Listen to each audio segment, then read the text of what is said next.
I have a Steel 500 for sale, lightly used, really trimming bushes on Sundays and stuff. Um, Used, never abused. You know, a few scratches on it, always kept inside. I did wax it, you know, about 6 months ago. Uh, so,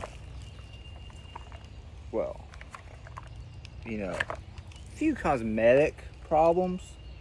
Nothing too extreme.